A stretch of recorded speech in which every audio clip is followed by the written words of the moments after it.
sabihin mo sa katabi mo, Happy Anniversary! Sino po dito ang naniniwala na magbabago ang buhay niya? Taas ang kamay! Sino dito yung nanggigingin na gusto niya nang parating ang pangarap niya? Woo! Masarap ba yung feeling na alam mo at nararamdaman mo na malapit mo nang makamit ang mga pangarap mo? Kasama ng mga mahal mo sa buhay? Yes, di ba? Anyway, sabihin niyo ulit sa mga tao sa paligid, Happy Anniversary! And of course, syempre, batiin din po natin yung mga tao na nanonood. For those who are watching us right now on our FB page, Happy Anniversary! All over Luzon, Visayas, Mindanao, and all over the world, Happy Anniversary to all of us. Syempre, pwede ba palapakan natin mamaya yung mga awardees natin? Palakpakan naman dyan!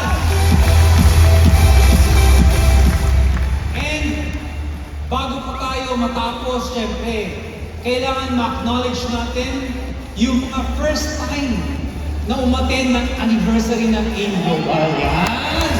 I know for sure, napakadaming tao ngayon na first time umattend ng anniversary ng AIM Global. If this is your first time to attend with us, pwede bang makita namin kayo? Tumayo kayo? Please lang po, tayo po kayo! Kayo! Wow! Wow! Dami oh! Woo! Wow! Wow! Oh, tayo lang po kayo! Meron po tayong tradisyon kung paano natin wini-welcome mga first-timer. Sabay-sabay po tayo! 1 milyon!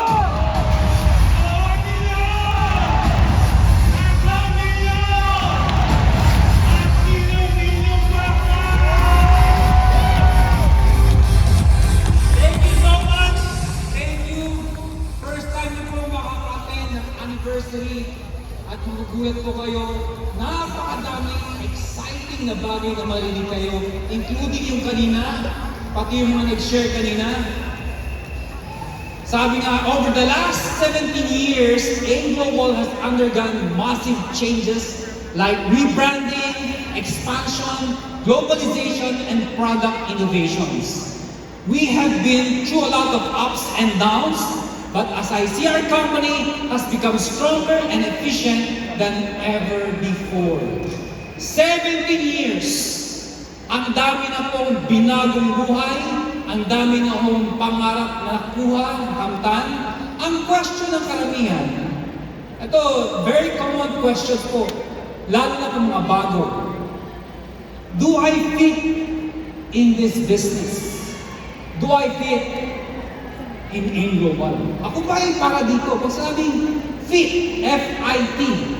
Ano bang fit sa Tagalog?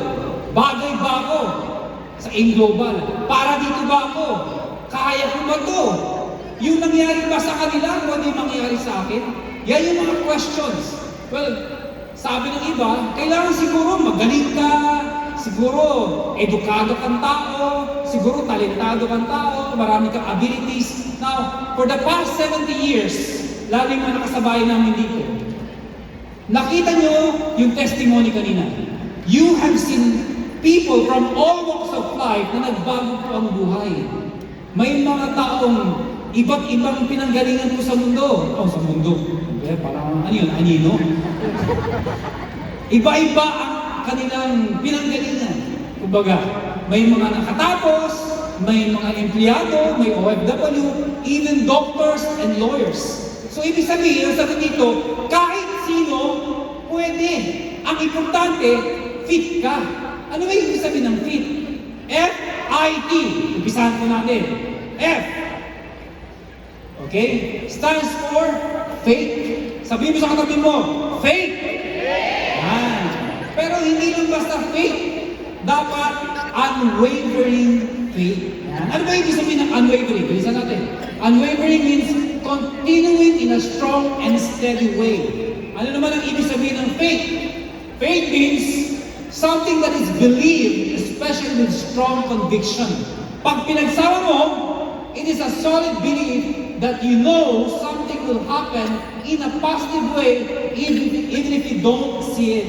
Sa Tagalog, hindi natitinag na tiwala o pananampalataya. Ibig ko sabihin, dapat ang belief ninyo 100%. Dapat ganun ang tingin mo sa kumpanya mo, sa sistema mo, sa grupo mo, sa upline mo, at pinaka-importante, sa sarili mo. Ibig ba nang sabihin, sir, kahit di ako matalino, yes, kahit hindi ka magaling, ang importante, naniniwala ka 100%. Para mas maintindihan nyo, ang pinakabagay na kwento dito ay tungkol sa tatlong religion. Ha? May tatlong religion. Sabi nila, tama na! Ang tagal na! Lahat tayo sinasabing tayo ang totoo. Itigilan natin to. Patunayan natin sino ba talaga ang totoong religion. Sabi ng Muslim, payag ako dyan! Sabi ng mga Buddhist, payag kami dyan! Eh siyempre, yung Kristiyano, hindi tayo mapayag dyan na kapatalo. So, sabi na yung tatlo, dahil maraming religion, di ba? Tatlo na lang to. Sabi na lang, kasundo sila. Aakyat sila sa pinakamataas sa building. Tatalo sila isa-isa. Kung sino ang mabubuhay, siya ang totoo. Malupit na. Siyempre, nauna yung Muslim. Tumayo yung Muslim. Televised, live, via satellite. Lahat ng Muslim sa buong mundo, nanonood, nagpa-pray. Lahat talaga nag-pray. Eto na, tumalon yung Muslim, sumigaw. Allah! Tumalon! Allah! Boom! Patay! Turugan mo ka! Joke lang po ito, ano ba? Baka may mga Muslim po dito, ano ba? Biro lang po ito, ano ha? Huwag kayo makakalit sa akin. Narinig ko lang po ito sa barbero. Barbero lang po nagkwento sa akin. Kaya kung minagalit po kayo, sa barbero ko po. Patay yung Muslim! Lahat ng Muslim, sabi na, ay! Mali! Hindi totoo. Sumunod yung Buddhist. Lahat ng Buddhist sa mundo. Nanonood, nag-pray. Tumalon, sabi niya, Buddha!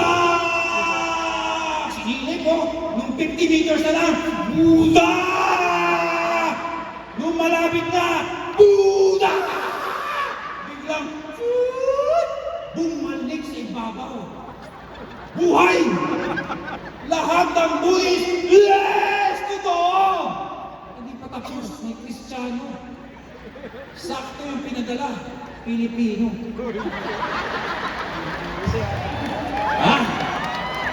Lahat ng Kristiyano naging united, nagsama-sama. Talagang nag-fasting, iba, nagpapago, lahat ng klase, pinagsama-sama na. Pati yung mga madre, nagpapago, yung padre, lahat na. Yung mga padre, uminom, sama-sama. Tumalon, tawagin na natin sa pangalan ng Lord. Tumalon siya. Lord! Lahat ng Kristiyano, Lord! Noong 50 meters na, Lord! Noong 10 meters na, Buddha na! Bumalik! Buhay!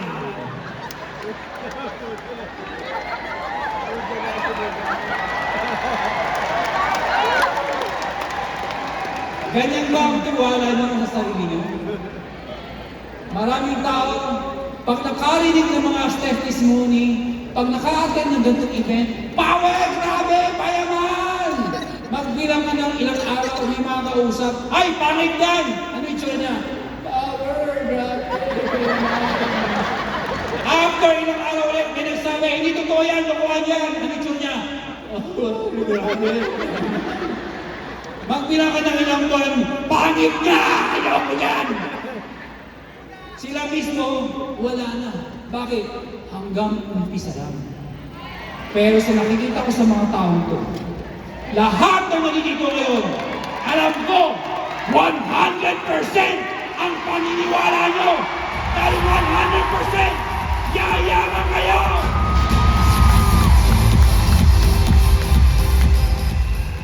Sabi nga dito always believe in yourself and You don't have to have the most talent in the world. You don't have to be the smartest person in the world. Just believe in yourself and have faith because you will find a way. Palakpakan naman dyan. Inspiration. Pero hindi lang basta inspiration or inspirasyon. Ito po ay persuasive inspiration. What's the meaning of persuasive? Making you want to do or believe in a particular thing. What's the meaning of inspiration? Someone that people admire and want to be like. Pag pinagsama mo, persuasive inspiration means it is the ability to motivate others to be passionate, to convince them to move from stagnant to active, from discouraged to excited. Sa Tagalog, mapanghikayat na inspirasyon. It is one thing to be inspired. Kanina po, may narinig dito mga nag-share, testify. Naka-inspire po yun. But it's another thing to inspire other people. Alam niyo po ba, may mga nagsabi, Sir, paano ko maka-inspire? Wala pa akong achievements. Wala pa akong narating. Wala pa nga akong malaking grupo eh. You know guys, nakaka-inspire po kung mayroong achievement. Yes, that is true. Pero alam niyo ba ang long-lasting inspiration? It is by building your character, by building relationship with your partners. Ibig sabihin, pag nakita ng mga partners mo, ng mga downlines mo, na inaalagaan ka, nire-respeto ka, hindi ka minamanipulate, minamahal ka, at alam nila, gagawin nila lahat, tutulungan ka nila. Alam mo, mas kakapit po sila. Dahil ang inspirasyon po, mas tatagal yan pag alam nilang isasama ka nila sa mga pangarap nila. Sabi nga dito make others believe that they can do it too. You inspire people by helping them reach their dreams and help them master the art of building up others. You inspire people. Mas masarap po na umaangat ka dahil marami sa ilalim mo ang masaya at umaangat din dahil inspired sila sa iyo. And finally, tenacity. Sabihin nyo nga, tenacity. Sheer tenacity. Hindi lang po basta tenacity. Sheer tenacity. What's the meaning of sheer? Sheer means used to emphasize how great, important, or powerful a quality or feeling is. And tenacity means the determination to continue what you are doing. Pag pinagsama mo, absolute determination. Sa Tagalog, matinding determinasyon.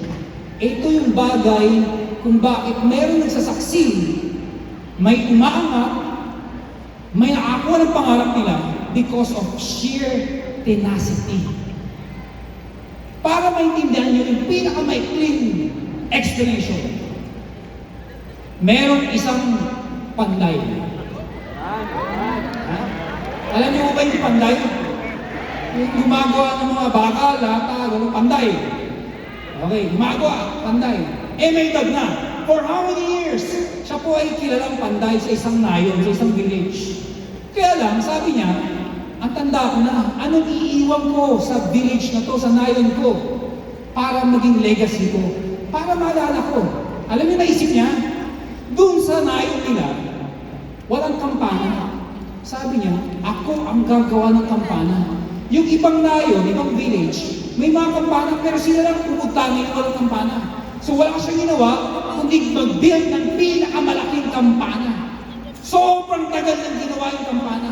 Alam niyo, yung mga kapitbahay, mga kabari niya, kanayon niya, nakita yung kampana, pagkalaki-laki, pinag-uusapan siya, grabe naman yan, ang laking kampana. And finally, nilagay yung kampana, yung malaking kampana, doon sa simbahan. Eto problema. Sa sobrang laki ng kampana, ayaw tumunog. Ang daming pinipilit patulogin, pero hindi tumutunog yung kampana. Alam mo, sabi ng mga tao, kalokohan yan. Ang laki niya tutunog talaga kahit ano gawin mo. Sabi ng matanda, ng panday, Sige, magbibigay ako ng 1,000,000 kung sino makapagpatunog ng kampana na yan. Ala, lahat pila. Isa-isa, siyempre, 1,000,000 pa naman eh. Sino ayaw 1,000,000? Lahat pinilit, tinulak, sinipa, binigay lahat. Pero yung kampana, gumaganto lang. Ayaw tuglog, hanggang ganun lang. Alam mo, pinatawag na si Bardagol. Tingnan nyo nga yung katabi nyo kung mukhang Bardagol. Ha? O baka iba iniisip yung Bardagol, ha? Ayan. Si Bardagol, yung malaki katawan, siga. Sabi niya, ako! 1,000,000 ba yan? Takbo si Bardagol. Takbo! Sabay tinulak. Bag! Alam mo, nabasag yung ulo ni Bardagol. Yung kampana, gumanto lang, oh. Hindi talaga gumalaw. Gumanon lang. Tapos uminto ulit. Galit na galit si Bardagol. Sabi niya, kalokohan. Ako ang pinakamalakas dito. Hindi ko napatunog yan. Walang makakapatunog yan. Niloloko mo kayo matanda. Sabi ito sa panday. Sabi ng panday, hindi totoo yan. Tutunog yan. Wala nga eh. Ikaw, patunogin mo. Hindi matanda nga si panday. Siya pumunta doon sa kampana. Tinulak niya, sinipa niya, pinilit niya, binigay niya lahat, ay tanda na. Yung kampana ganyan lang. Ay mga tao, nag-alisan ako. Sabi, kalokohan niya, may tutunog. Pero siya, habang gumagalaw, lalo niya nilalakasan. Gumagalaw yung kampana. The more na gumagalaw, lalo niya pang nilalakasan. Alam niyo, hapon na po, malapit na gumabi. Nag-alisan, wala na akong tao. Si Bardagol, wala na talaga yan. Pero yung matanda, bigay pa ng bigay. Namamagana po yung katawan. Pagod na po. Pero the more na gumagalaw yung kampana, the more na nilalakasan pa niya. Na kahit pagod na, sige na sige. Alam niyo, pagdating ho ng gabi, tulog na po lahat. Tumunog yung kampana. Bang! Bang! Bang! Rinig na rinig yung lakas, sobrang lakas. Nagising po lahat, pati mga kapit na yun. Sigaw na yun. Pagkakita nila yung kampana, tumutunog ang lakas. Sabi nila, napatunog niya. Kita nila yung panday. Nakapalakda. Hindi pa naman patay. Pero pagod na pagod. Halos namatay na. Alam mo, ang galing mo. Napatunog mo ang kampana. Ang problema, umaga na, tumutunog pa rin. Hindi makatulog sa mga tao. Galit na galit. Patigilin niyo na yan. Ang ingay. Alam nyo, sabi nung matanda, magbibigay ko ng 2,000,000 sa sino mang makapagpahinto ng kampana. Ay, pila ulit, pila! Alam nyo, para yung sipa, sinakyan na. Alam nyo, kampana, bang, bang, bang, tunog pa rin ang tunog. Sabi na, kalakuhan yan. Hindi makapahinto yan. Ikaw matanda, patigilin mo yan. Alam mo, sagot ng matanda? Kahit ako, hindi ko mapapatigil ang kampana niya. Parang buhay natin sa AIM Global. Lahat po tayo ay may kanya-kanyang kampana. Hindi ko po alam kung gaano kalaki ang inyong kampana. Darating sa point in time, sasabihin mo parang hindi tutunog ang aking kampana. Napakabigat. Pagod na ako. Imposible ang laki ng kampana. Pero ito sasabihin ko sa iyo, lahat ng mga naging successful dito, hindi kami tumigil. Dahil tinuloy-tuloy namin at alam namin, tutunog at tutunog ang aming kampana. Dito sa AIM Global, pag tumunog ang iyong kampana, maririnig ang iyong mga kapitbahay, maririnig ang mga kamag-anak, kaibigan, tutunog ng tutunog yan. Sisigaw ng sisigaw at malalaman ng lahat. Dito sa AIM Global, tumunog ang iyong kampana. Ang tanong, patutulugin ba ang kampana mo? Kung tutunog yan, tumayo ka! Sisigaw mo! Yayaman na ako! Sisigaw mo! Magiging milyonaryo din ako! Ladies and gentlemen, this is AIM Global. 70 years of journey. Join us, be with us, and we are going to bring you to your dreams. Good morning, everyone!